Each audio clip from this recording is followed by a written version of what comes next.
Sveicināti, skatītāji! No muguras sāpēm nav pasargāts neviens, gan tādi kā, piemēram, es, kur sporto, gan tie, kas sēž birojos pie galda. Kā saka tautā, mēs esam veseli tik, cik vesels ir mūsu mugurkauls. Bet izrādās, ka 95% cilvēku savā mūžā ir tas brīdis, kad sāp mugura. Tādēļ šodien mēs dosimies pie fizioterapeita, lai noskaidrotu, ko darīt tajos brīžos, kad sāp mugura. Tagad man pievienosies mana mīļā meita Tīna, un mēs esam nonākuši top fizio praksē, kur noskaidrosim, kā rodas muguras sāpes un galvenais kārtām tikt galā.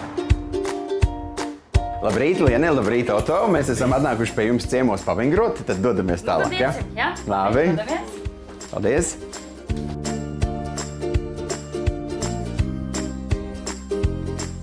Tīna jau ar Lienu sākus darboties, savukārt mēs ar Oto tūdaļ noskaidrosim, kā tad radās īsti šis te top fizio centrs. Oto, nu, ideja, viņi kaut kur rodās, vai ne? Kas ir šis centrs? Nu, šis centrs ir ģimenes uzņēmums, kā mēs redzam, ārstnieciskā vingrošana, muguras masāžas, steipošana, konsultācijas, vēl daudz dažādas procedūras, jā. Bet, nu, ņemot vērā no tā, ka telpas nav liels, tas nozīmē, ka jums pieeja ir ļoti personīgi. Jā, individuāli pieeja, protams, katram. Ar to mēs arī atšķiramies, ka, teiksim, esmu 10 cilvēku šeit grupā, ja arī notiek ārstnieciska vingrošana, bet viens, maksimums 2. Bet nu, tad fizioterapeits var dziļi ar katru izstrādāt. Tur ir tādas durvis, izstāst, kas tur slēpjās, kas ir tajā? Tur slēpjās tā, ka es pats esmu pedagogijas magistrs, džeza pianists, esmu mācījies arī Nīderlandē 1 gadu Māstrihtas konservatorijā, un es pasniedzu klavieres gan lielajiem, gan mazajiem. Gan improvizāciju, gan pamatus klavieres. Un tad iznāk tā, ka šeit vingro, un tur mūzikas pavadījumā džeziņš skan, un šeit ir... Jā, no klasikas līdz džezam, tā mēs arī mīļi, kā ģimene šeit dzīvojamies. Ļoti labi. Paldies par info, un tad mēs ar Lienu tālāk parunāsimies jau par to, ko tad īsti šeit var sakārtot? Un aiziet rociņas ir lejā gar sāniņiem, jā, un ceļam abas divas rokas augšā, super, un lēnām lejās. Nu, redz, cik jums labi sanāk. Augšā pēdējā reize, un lēnām super malacē. Tā, Tīna tagad var iet atpūsties drusciņu. Mēs savukārt ar Lienu parunāsimies.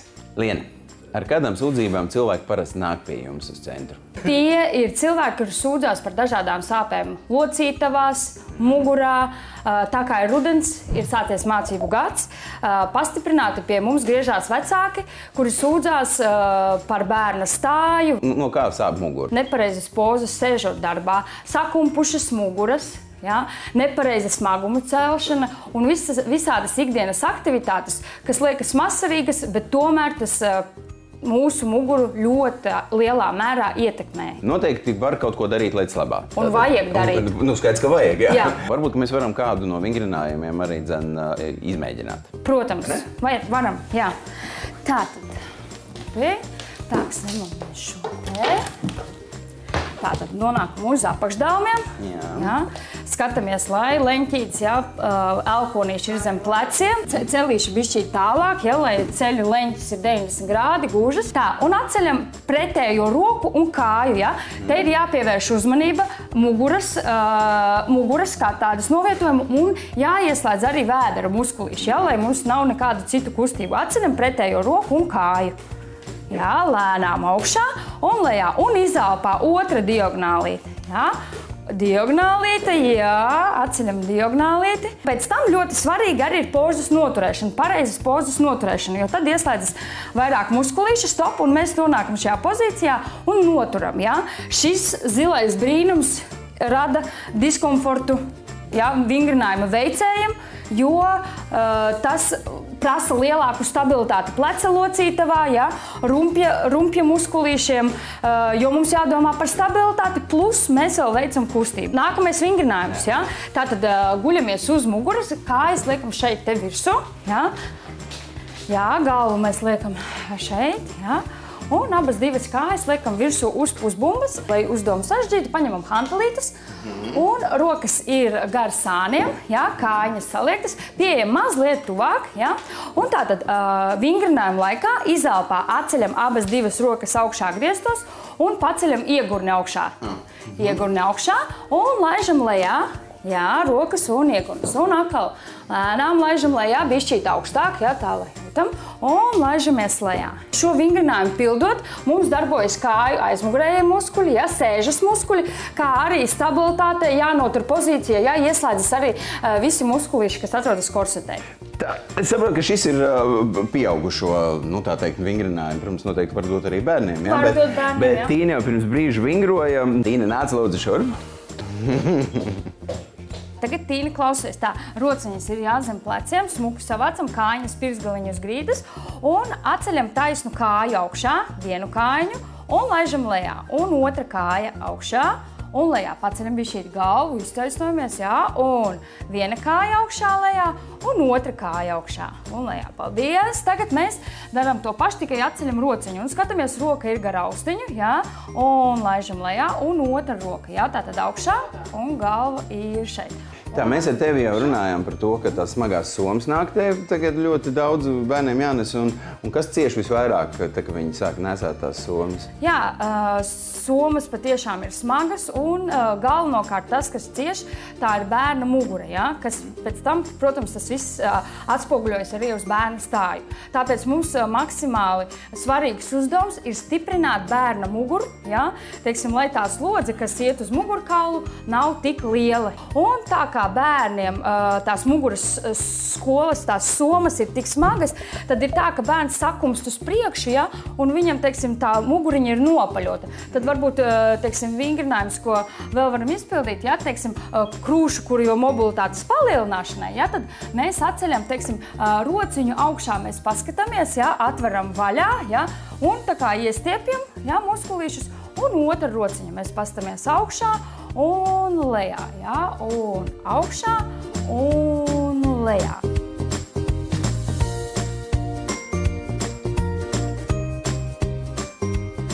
Liena, mēs jau runājam par to, ka mums ir arī ārstnieciskā masāža pie jums pieejama.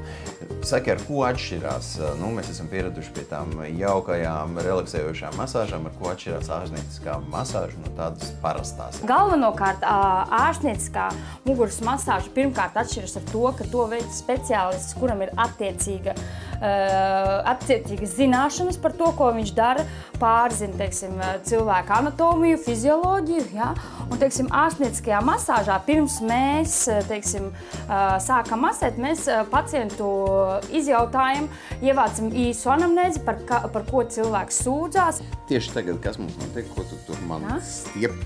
Jā, tā kā ļoti daudzi sūdzās par kakla daļas saspringumu, jā. Tātad šie muskulīši, jā, ikdienā ir ļoti saspringti, jā.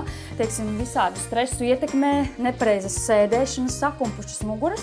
Jā, šie muskulīši ļoti saspringts, jā. Tāpēc ir ļoti svarīgi viņus izstiept, ja tā problēma ir akūtāka, tad mēs pielietojam masāžu, plus vēl izmantojam kādas fizikālās procedūras, jā. Teiksim, uzliekam vēl papildus kaut kādu procedūru, lai tas efekts būtu daudz lielāks. Piemēram, tā būtu teipošana. Bieži vien izskan jautājums, vai mēs teipot varam paši.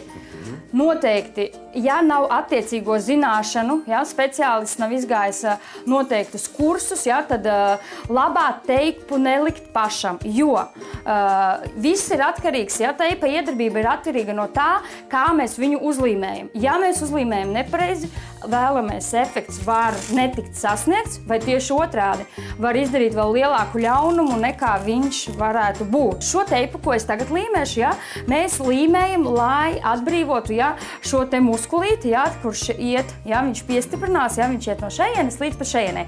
Tādēļ mēs palūdzam, ja, noliek galvu uz vienu pusi, ja, maksimāli, un mazliet, teiksim, teipu iestiepjam, jā, teipu iestiepjam un līmējam tā pa muskulīša gaitu, ja, un mazliet, lai labāk pielīp, mēs patrinam, un tur, kur muskulītis beidzās, tur arī beidzās mums teipiņš, ja.